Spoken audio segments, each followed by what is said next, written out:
What's up, everyone? If you're tuning in, thank you for watching. I'm going to go down UFC 298. I'm going to start with the early prelims. I'm going to give you my picks, and I'm going to tell you what I think each fighter probably needs to do in order to win. So without further ado, let's just jump right into it. Starting off, got Andrea Lee and Miranda Maverick. Starting off here, Miranda Maverick coming in at the time of this video, a -190 favorite. Andrea Lee coming back at +160. I like Miranda Maverick here. Andrea Lee's in the hot seat. She's 35. She's lost her last 3. She's not in a good spot. She's 2-3 in her last 5. Her last fight with Natalia Silva, she looked slow. She got the tight guard going. She wasn't leading the dance whatsoever. Just kind of getting pieced up. She looked a little stale. She struggled with pressure rather. And for Miranda Maverick, she's young. She's got the potential, right? She is coming off. She's 3-2 in her last 5. 2 out of those 3 wins were subs.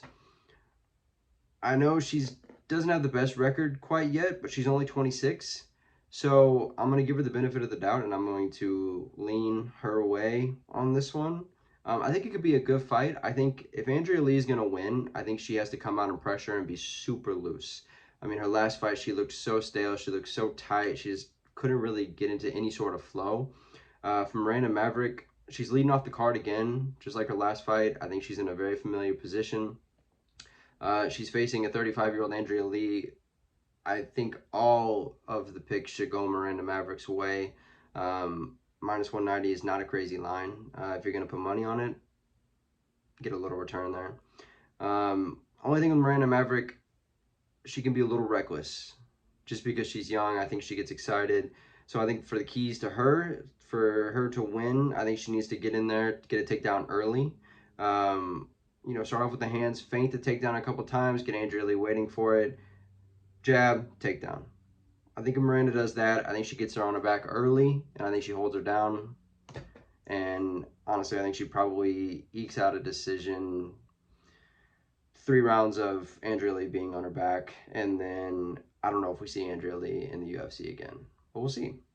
Going on down number 2, we got Oban Elliott versus Val Woodburn.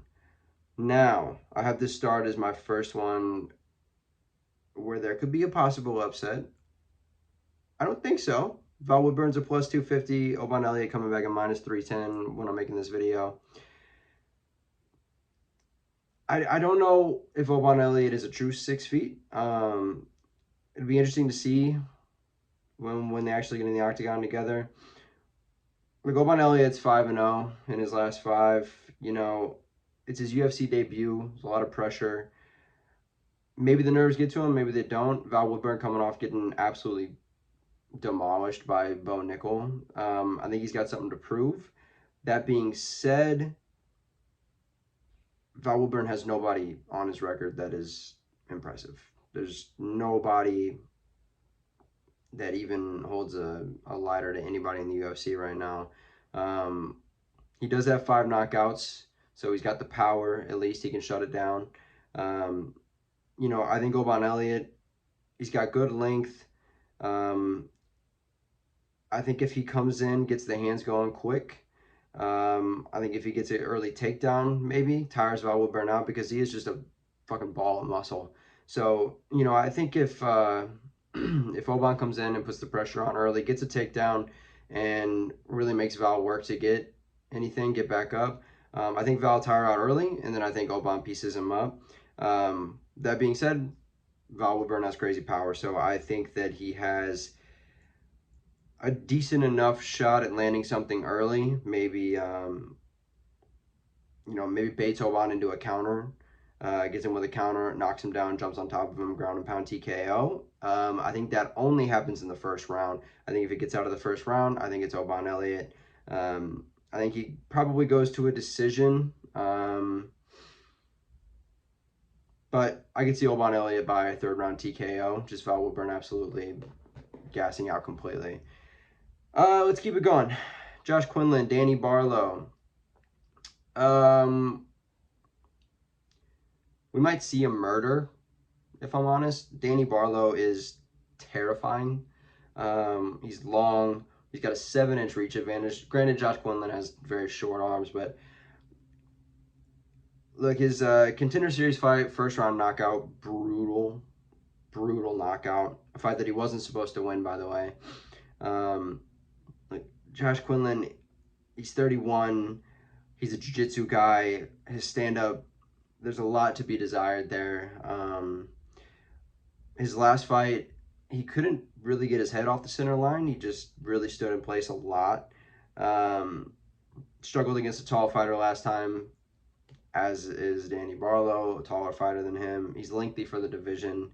Danny Barlow has a little bit of wild striking, but when it lands, he's got crazy power. So, I think if Josh Quinlan can go in and score any sort of takedown, I think he's got a chance, because I don't really know if Danny Barlow has the best ground game.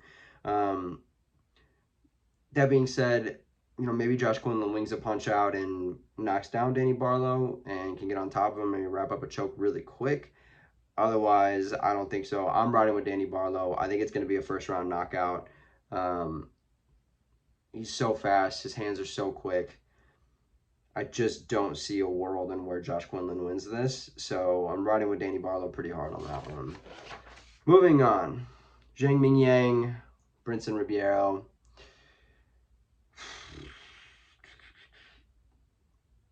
Somebody's getting knocked out, dude. Somebody's getting knocked out. Both of them love to finish. Brinson Ribeiro is 3-2 in his last 5.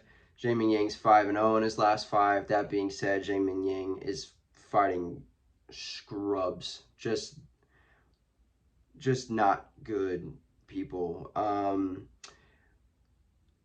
There's a lot. He's got a lot of wins on his record, but I'm not sure that anybody on his record would stand a chance in the UFC. That being said, he's got good takedowns. He's got decent hands. Brinson Ribeiro's got 6 inches in reach on him, though. So, Brinson Ribeiro's got huge power. He's fun to watch. He comes at a plus 100. So, if you're looking for an upset, I think this is the one to definitely put your money on. Zhang Mingyang, he's good. He's a good fighter. He looks really, really great against the scrubs. He's won 9 in a row, but something to look at too, he hasn't fought in 2 years, which is a weird layoff, and to get that UFC chance now coming off of a 2-year layoff is dangerous, especially against a guy like Brinson Ribeiro, who has the kind of power that he does. So, I think we're looking at a first-round knockout. I think both of them are going to come in pretty wild and just wing their punches. I think Zhang Mingyang gets caught, and I think he gets knocked out. If Zhang Mingyang was to win this, his key is to get a takedown early, tire Brinson Ribeiro out, but I just don't see that happening, so I'm riding with Brinson Ribeiro for the upset.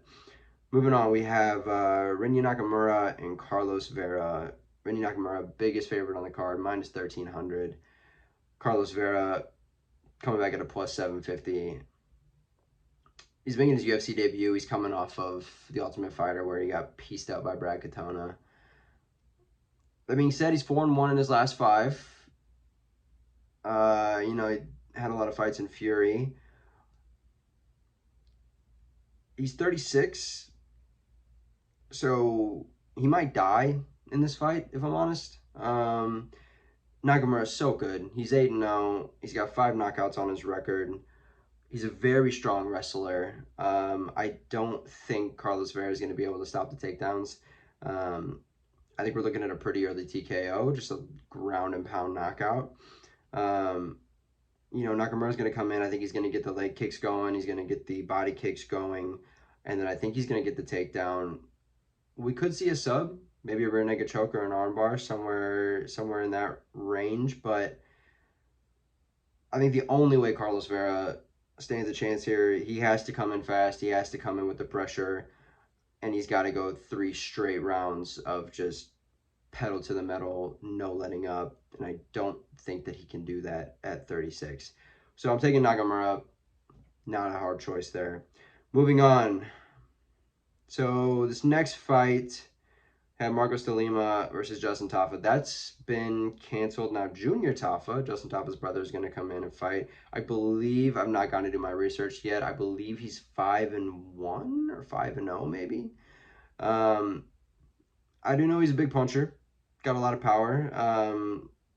Look, I picked Justin Tafa to upset de Lima here, but I think I'm going to go back on that now that it's Junior Tafa. Look, Marcos de Lima um, got his shit rocked by Derek Lewis in his last fight. Um, he tweeted that all of the teeth in his jaw were everything was loose. He could only drink liquids for a while. Coming off of that, I liked Justin Tafa. Such a hard hitter. I think after that last fight with Derek Lewis, I think de Lima is going to be very timid. I don't think he's going to advance. I don't know if he's mentally recovered from that fight yet. So that being said, I'm going to give de Lima the slightest of edges in this because I don't know how fight ready Junior Tafa is. I think if de Lima can get him down, I think he could tire him out very early, and I think it's going to be a long night for Junior Tafa on the ground. That being said, Junior Tafa's got a puncher's chance. De Lima's chin after that Derek Lewis knee, I don't know how it's going to hold up. He's also 38, so take that into consideration. This is an absolute coin flip for me, but I'm just going to slightly lean towards de Lima. So let's move on. Featured prelim, Amanda Lemos, Mackenzie Dern. Mackenzie Dern is a plus 115. Amanda Lemos coming back at minus 135. Look, I'm riding with Amanda Lemos.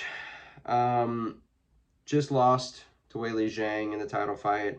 Went to a decision. Look, she's good everywhere. Truly, I don't think she was quite ready for a title fight. If I'm honest, I don't think she was quite ready for Weili Zhang. I'm giving the slight edge to her because I think she's going to come in. I think she's going to pressure Mackenzie Dern. And Mackenzie Dern has not looked awesome in her last 5. She's 2-3. She lost a close one to Yao Jianan. Hopefully I'm saying that right. I'm probably not. Mackenzie Dern does have something to prove in this fight, though. She's coming in with the 8 next to her name. Amanda Lemos is a 2. It's a huge spot for Mackenzie Dern, to be honest. I do see a world where Mackenzie Dern gets an early takedown. Maybe comes in, jabs, gets the jab going, and then gets the takedown. And I do think she can sub Amanda Lemos if it goes there. I don't think Amanda Lemos lets it go there. I think she stuffs the takedowns. I think she pieces up Mackenzie Dern. And I think she puts herself right back in contention for another title fight after this fight. She's 36, so she doesn't have a lot of time left. So we'll see. I'm going to give the slight edge to Amanda Lemos in this one. But don't be surprised if Mackenzie Dern shocks everybody. It's not a huge line to beat. Moving on. Main card. Anthony Hernandez, Roman Kopylov. Fight of the night. I'm calling it early.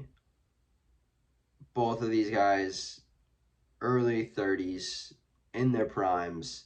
Roman Kopylov, 4-1 in his last 5, 4 knockouts on his record. Anthony Hernandez has been perfect since Kevin Holland beat him like 4 years ago or something. Since that fight, he has grown and matured insanely. He's good everywhere. He's got good submission defense, which you don't really need to worry about with Roman Kopylov. He's got a solid jaw. He can take a lot. And he's just having fun at this point. Like, Anthony Hernandez goes out there and he has fun. And he gets in a flow. He has a rhythm. He's got swag when he fights. Flip it, though. Roman Kopylov, I think this line is ridiculous. Plus 210 on Roman Kopylov seems insane to me. Anthony Hernandez coming back in a minus 260, by the way. Dude, we watched Roman Kopylov like murder Josh Rim. Like, I don't know if Josh Rim's even alive currently. That head kick was so brutal. Roman Kopylov has some of the best kicks in the UFC. So the key for Roman Kopylov, come in and get the kicks going early. Leg kick, body kick, head kick. Get them all going early. Keep Anthony Hernandez at distance. Stop the takedowns. That's what it comes down to. If he can stop the takedowns and keep it on the feet, I think Roman Kopylov wins this fight. I think he's an incredible striker. He's got insane kicks. It's as simple as that. If he can stop the takedown and he stays on the feet, I'm riding with Roman Kopylov. I think you're getting a lot of value for your money at plus 210. Anthony Hernandez, if he gets Roman Kopylov down, I think it's good night. I don't think Roman Kopylov can hang with his jiu-jitsu. Not to mention, Anthony Hernandez is more than good enough on the feet to worry Roman Kopylov and make him forget about the takedowns and then score one and end the night early. That being said, if I was going to put money on this, I'm going to ride Roman Kopylov for the upset. I think he lands a head kick, and I think he puts out lights just like he did Josh Frim. Next, Merab and Henry. This is such a fun fight. Merab minus 225, Henry plus 185. Again, I think that's a crazy line. I think this fight's going to be way closer than that. Henry is 37. He's already said if he loses this fight, he's retiring. So my official prediction is this. I think Merab comes in and pressures Henry like he's never been pressured before, obviously. I think he gets a couple takedowns. I think Henry realizes by the middle of the second round that he is not going to win this fight. And then I think he goes into retirement mode, and I think he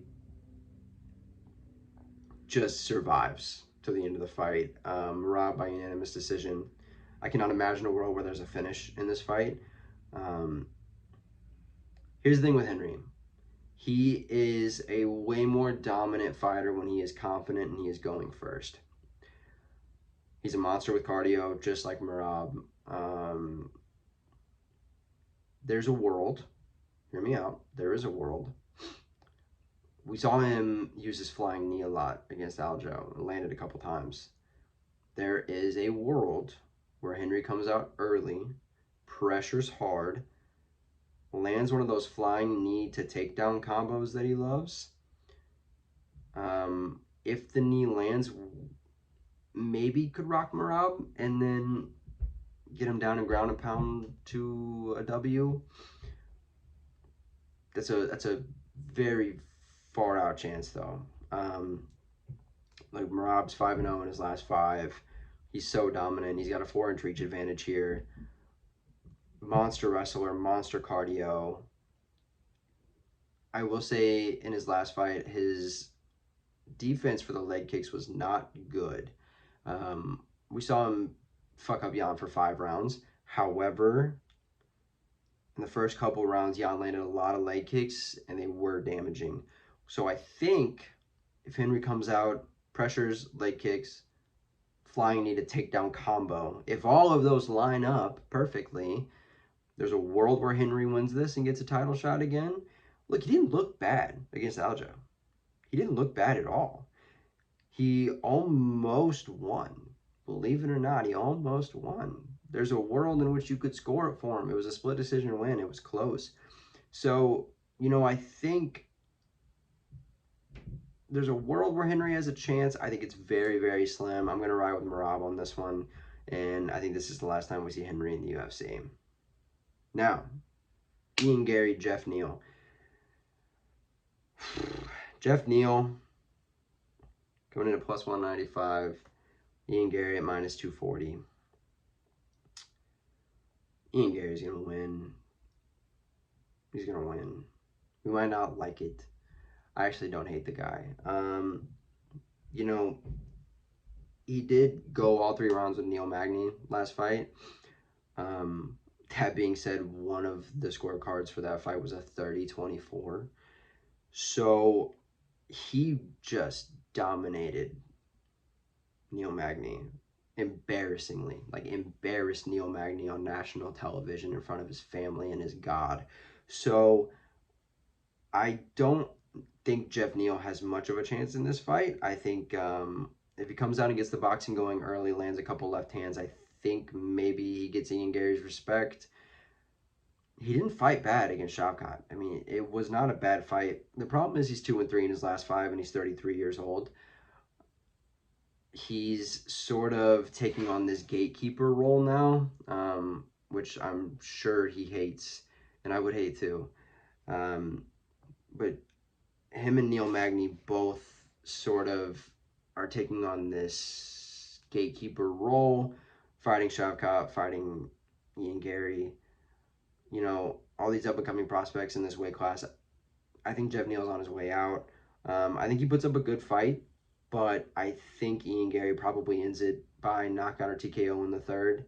I think Jeff Neal tires out. I think he gets pieced up. Ian Garry's striking is just so clean. He's undefeated. He's only 26. He's got incredible boxing, incredible combos. Yeah, if Jeff Neal is going to win, he's got to come out, he's got to pressure, and he's got to get the boxing going very early. We've seen Ian Garry get rocked, so it's not completely out of the question. But I just don't see a world in where that happens. So I'm taking Ian Garry. I'm going to say second or third round TKO knockout. Next up, co-main. It's okay, you can say it. We're all surprised that Paulo Costa made it. As of right now, he weighed in, so the fight should happen. We're all fingers crossed. We're all praying. Costa's 3-2 in his last 5, but he's fought once a year for the last 5 years. Rob coming off getting jab knocked out by Dricus Du Plessis, the new champ, which I hate to say. I don't think Rob's done yet. I don't think he's done yet. Chin looked a little weak against Dricus. That being said, these things happen. So, I think Rob comes back with something to prove. I think Costa comes in. I think he's going to be timid and nervous again, like he was with Izzy. Costa pieces him up when they're not a tough opponent. Look at him. He beat the shit out of Luke Rockhold. He did. But even Luke Rockhold landed a couple shots on him. So I think Rob's going to win. I think it's going to be a decision. I think he's just going to outpoint him. Probably gets a couple takedowns maybe.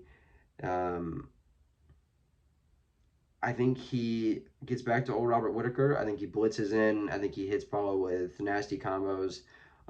There's a world where Paulo Costa lands a good counter, puts Rob's lights out. I'm not saying that's not possible. I am going to ride with Rob, though.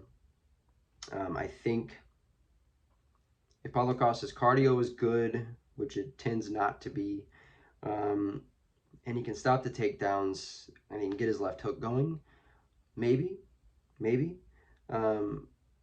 But I just don't see it. It's a very, very close fight. I think plus 195 is good money on Costa, so if you want to ride that, wouldn't blame you. But I am going to land Rob in this one. On to the main event. This is what I'm most excited to talk about. Alexander Volkanovski, Ilia Topuria.